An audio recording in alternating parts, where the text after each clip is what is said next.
ナイトレイド。護衛さんに標的だぜ、アカメちゃん。葬る。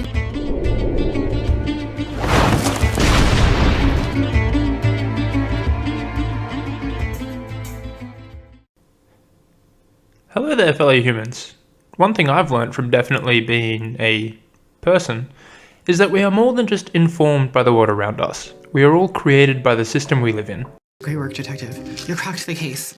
I know, I'm very wise, and I'm not even done yet. Because what does that mean for us if we grow up in a broken, corrupt world? The true millennial question. Well, if you ask modern media, growing up in a broken world gives you the chance to turn into a hero.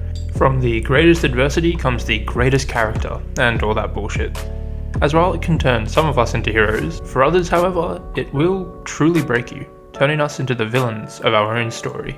Now, as you might have guessed, soon I'm going to be using the two lovely women in the thumbnail as an example for how thin the line can be between those two realities, which will inevitably include spoilers for Arcane and Akame ga Kill. But before I get to that, I'll give everyone who doesn't want spoilers or who is already bored a chance to click off as I metaphorically touch some grass and talk about the real world for a second. Because it doesn't matter if you're right-leaning, left-wing, as woke as Kyrie, or just entering year 3. Hey, that rhymes. We all see that something is wrong with the world around us. That something about our society just isn't functioning the way it should. This feeling can come from existential issues such as the mundanity of work in a seemingly never-changing political or corporate structure. It can come from physical issues such as the physical displacement and devastation that our many ongoing civil and international wars are causing. Or it can come from a mixture of both. The physical and existential, i.e. the impending climate apocalypse that's pretty much going to happen over the next few decades. So don't worry, whatever your fear may be, we've made sure to stock it here at Penguin Seeds Productions. And if any other channel tries to give you an existential crisis, we'll beat it by 10%. Anyway, as I've hopefully made clear in this video, I'm not trying to agree or disagree with any side of your systematic arguments. This entire video is about how to fight a broken system, not detail what's wrong with it. Because let's be honest, that is a far more complicated topic, and I can't tell you how to build a utopic world. And if anyone is out there with the sheer cult leader arrogance telling you they can answer that, for the love of Gordon, tag me in their videos because that sounds absolutely amazing. But until then, feel free to settle in and listen to this uncharismatic monotone voice give you a biased opinion, which is based on 2 biased depictions, on how to fight a broken system. And to help me do that, I want everyone to clear their minds for a second, because I'm sure if you clicked on this, hi Mike, most people know both one or both of Arcane and Akame ga Kill. However, for this quick exercise, let that knowledge drift away. Let your mind fall into the wonderful space of ambiguity, and for the moment, just picture 2 different girls, from 2 different worlds, who both grew up trapped under the boot of a broken system. Both orphaned at a young age, one is an elder sister who tried and failed to protect the innocence of her younger sibling. The other is a younger sibling, who fought as hard as she could to live up to the name of her exceptional elder sister, but in doing so unwittingly destroyed the little family she had left. The younger sibling is an emotional, enigmatic, manic individual whose presence burst into the lives around her. She had to watch at a young age as her parents' bodies burnt on the dying bridge of revolution. She had to mourn, alone, as her new father figure drew his final breath, feeling the weight of blame and abandonment from her older sister. Then years later, had to feel that same rejection and loneliness as the person she loved, who had helped build her up from this previous devastation, died in her arms. The older sister is quiet, confident, but level-headed. She isn't quick to endear herself, but undying in her commitment to those around her. She was tossed away by uncaring parents, forced into a life of poverty and service. To defend her little sister, the only person she had left, she became a killer, only to have her sister torn away from her anyway.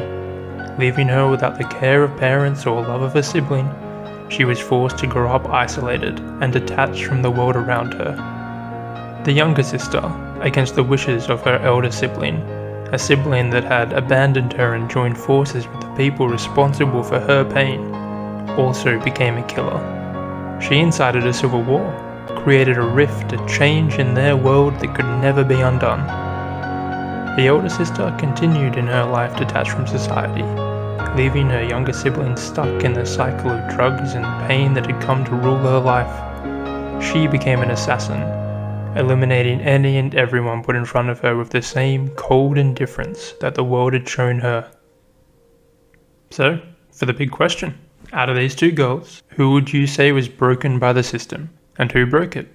Which one do you think rose up to be a hero, and which one became the villain? Well, if you know the stories, there isn't much suspense. They were both broken by the system, obviously, kind of the point of the whole video. Both of them, in very different ways, lost who they could have been and the potential their life had because of how and where they grew up. The younger sister was a technological prodigy who could have used her natural gifts to forge a path to progress, but instead became so absorbed in her loss that the only thing she could create was further destruction. The elder sister was the most physically gifted individual of her time, who could have used her talent and gift of leadership to inspire those around her, but became so consumed by her path of death that her very name came to inspire fear and terror in those around her. However, through all of this, one of these girls did use those pieces to break down the corruption around them, so that those who came after them could grow up in a better world. And that was the elder sister, the detached, abandoned assassin Akame, leaving the younger sibling, the manic and lovable Jinx, to become the villain of her own story.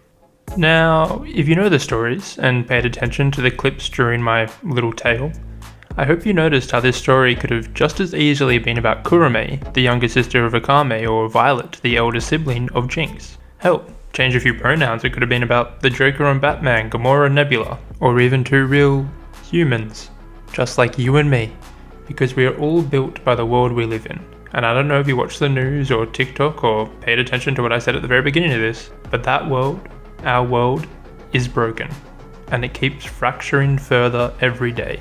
Thus, how do we break out of the millennial malaise? How can we as individuals fight this massive tumbling system that consumes all of our lives?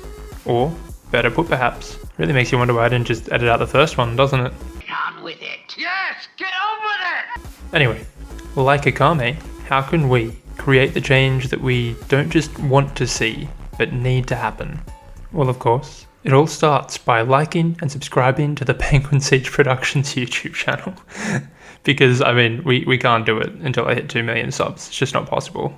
I mean, that's probably a lie. 1 million. I am enjoying this scene.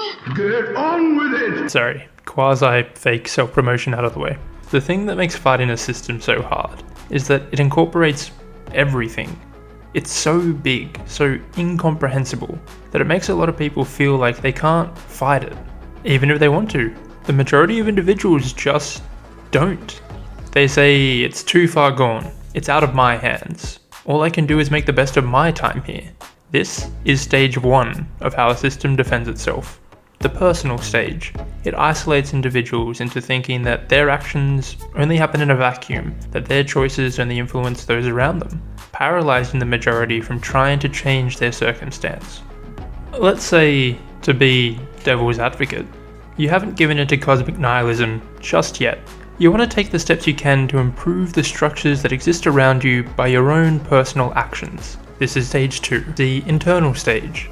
One classic way of doing this is recycling. It sounds really good, sounds like you're helping the system stop production of plastics. But then you get bombarded by the knowledge that the individual onus on recycling was an advertising campaign that helped energy and other companies produce even more. Today I'm making a video about why I hate fucking vegans that protest and do propaganda and shit. Like, there's no fucking need for it. Now maybe that knowledge throws you all the way back into stage 1 of nihilism. Or maybe it does help propel you, it gets you riled up and you want to express your anger at the unfairness of this system in another way. And you just happen to be a television writer. Look at you go, champ. So you create a piece of media such as The Boys to denigrate our hero worship and comment on the commodification of doing good. At the Q&A, they always asked me what my wish was. And I always said to save the world. And the judges just chuckled, like... But now to get the message out, you want to be seen by as many people as you can, so it gets commissioned and picked up by Amazon, contributes to the platform of a new, morally questionable to say the least, media giant. Which isn't even to say how the constant depiction of our heroes allows us to get emotional satisfaction of change without actually doing anything. But before I can go on too many tangents, I digress. Once again, despite your purest efforts to help the system, you have merely confirmed its existence. Now let's say this gets you super angry. Now you have to move on to stage 3, the external stage, fighting outside the system, so that something completely new can be built over top of it. Now you don't want your media to confirm the existence of powerful corporations, so you take your content offline, off YouTube or Twitch or Spotify, and only upload it to an individual IP address, and you only advertise over Reddit or with flyers. Unfortunately, now you've left stages 1 and 2, and the usual channels of communication, you don't get much of an audience to sell that message to. But you do get a crack group of 10 who fervently agree with you. I want to help invade Pine Gap so you can take down their facial recognition software. Oh, by the way, if you really want to go down a rabbit hole, look at what America and China are doing with that. It ain't pretty. Sorry about that. Back on topic again. Once you snuck into Pine Gap, let's even say you were successful in your mission, you took down their servers and stopped their progress for a few months. This lays you behind bars because the government has a monopoly on the aspect of violence. And your story is subtly hushed away because you didn't have a large enough following to get interest in your cause. Now, maybe there's a podcast written about it in 5 years and it becomes a cool trending topic for 2 weeks.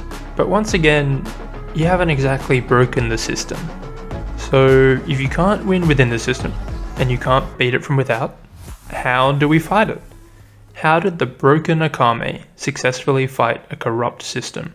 Well, she was an outlaw assassin, I guess, so don't get caught could be step 1. But I like to think Akame ga Kill goes a little bit deeper than just eat the rich. Which, look, I'm not saying that isn't not a part of it, I'm just saying there's slightly more to it. Because Akame recognized individuals can't win. She can't fight the system, but we can. There is one main point that both Akame and Akame ga Kill make about fighting a system, which is that in a complex world of grey, you can't expect to be a hero. You can't treat your life like you're the main character. Akame believes that change comes through sacrifice, and that sentiment sounds heroic. But for her, you can't make these necessary sacrifices if you're trying to be a symbol of purity, such as a hero. In her story, after Akame eliminates Esdeath, the big bad of the show who is trying to manipulate the country into further war, she isn't heralded as a savior. She has all the atrocities of the revolution put on her so that this new world can have more than just a symbol of hope that's swept up in a vacuum. It can have a stable structure to hold on to. Stately, if you want to change a system, you can't think from an individual perspective. You have to think about your life as part of a larger historical construct, which is tough to do. Most people, and rightfully so, myself included, don't want to uncenter themselves from their own reality. But our society is a complex collective of many different things, and so too must change be. As long as the pyramid stays the way it is, nothing can be toppled.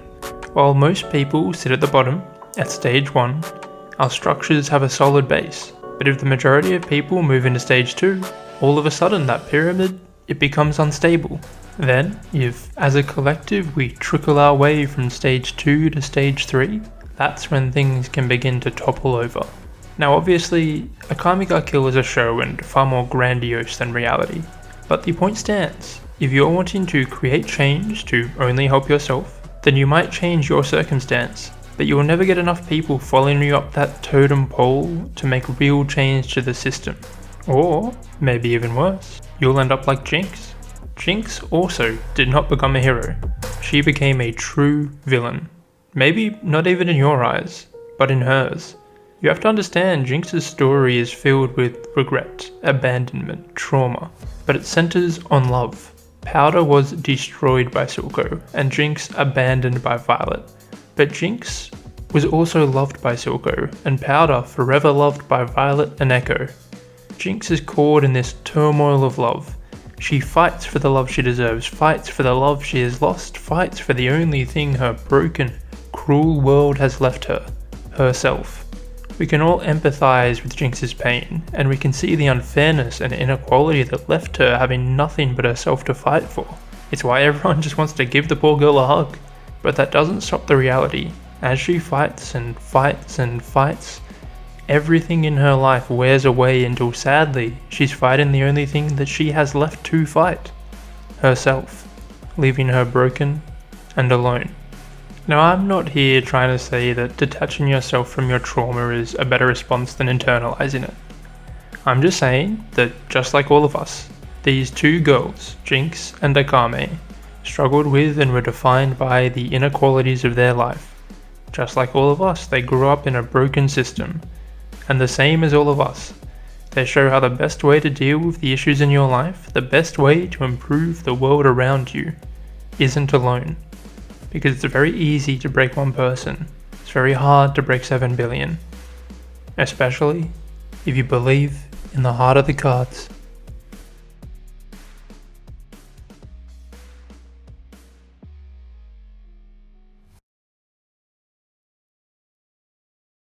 Oh, you're still here?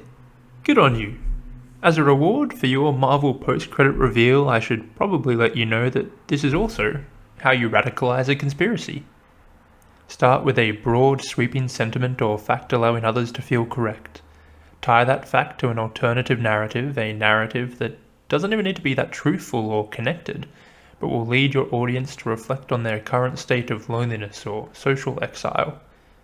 Then prey on that loneliness by offering acceptance, understanding, a group or community that also sees through the lies of regular life, and will fight against the system that has outcast all of you, just for being right. Which of course is why all us, humans, should be careful not just how we fight, but what we fight for. Communism.